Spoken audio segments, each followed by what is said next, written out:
Продаж збудованого житла у Борисполі. Автономне опалення, зовнішнє утеплення фасаду, котел у кожній квартирі, безвідсоткова відстрочка. Детальніше на сайті fcompany.com.ua. Фінансово-будівельна група «Регіон Буд».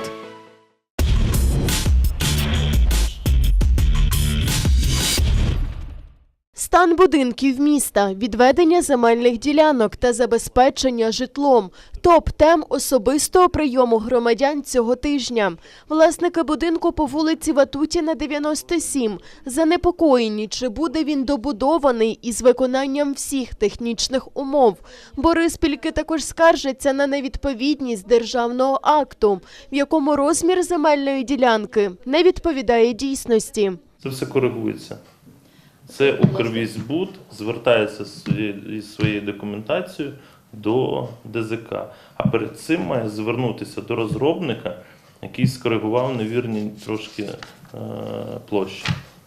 І все. Це дуже легко робиться, але Укрвійськбуд має звернутися до ДЗК за місцем знаходження земельної ділянки. Друге питання – підстанція. Як стверджують жінки, всю потужність їхньої підстанції витратили на сусідню новобудову. Трансформаторна підстанція передана Київобленерго. Виявляється, вона не передана. То тоді, от хто міг надати їй дозвіл і яким чином підключитися? Це виходить, що ми такі багаті спонсори, інвестори нашого будинку, спонсорували підключення її жителів до її будинку. Ну це нормально? І це ж суми, які, подивіться, там до 7 мільйонів. Заступник міського голови Дмитро Гопанчук зателефонував до начальника РЕСу Миколи Борзяка, аби вирішити це питання. РЕС – це стороння структура, приватна стороння структура. А впливу міська рада прямого на РЕС немає ніякого. Тому що він знаходиться на нашій території, де на зустріч там в якихось питаннях, в якихось не йде, тобто ви чули. Він зараз відповість, з'ясує цю ситуацію, я вам обмалюю, як далі там виконувати ці процедури. Із питанням забезпечення житлом вкотре відвідав особистий прийом учасник АТО Сергій Гришман.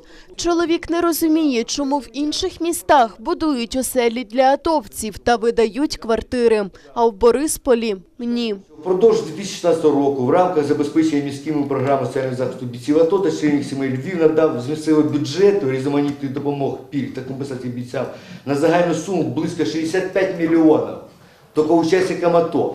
У нас в Борисполе, даже в районе, около 350 человек. Какой компромисс мы будем искать? Вот я в данный момент 2 года снимаю квартиру. Снимайте мне квартиру. Платите за квартиру, я буду коммунальные платить. Оформлю аренду договора, я забираю ребенка к себе, потому что я без ребенка 2 года живу. Анатолій Федорчук запевнив, як тільки з'явиться хоч якесь житло, пану Сергію відразу ж повідомлять про це. Ви в числі першочерговиків під номером 355, як учасник АТО під номером 17. Для того, щоб ваше вирішити питання, треба спочатку вирішити питання 16 учасників АТО, тому що це ж буде несправедливо по відношенню до них. Правильно чи ні? Тобто 16, а тоді вже 17 ви. Якщо першочерговиків, то 355 ви під номером. Тому це, якби ви сьогодні були під номером 1, то нема питань. Наступною звернулася до міського голови Галина Смик. Жінка стверджує, що будинок, в якому вона проживає, аварійний. Здійснити ремонт самотужки пані Галина не може. Я проживаю в будинку 42-му, номер 42, квартира 7, там вже вона, ця квартира була, там ото тріщина, ви, мабуть, пам'ятаєте, вже там і фотографували, і в газеті було. Так ніхто нічого, звичайно, не робить, не робив нічого, воно все тріскається, увеличується, та тріщина, будинок вже приходить, так сказати.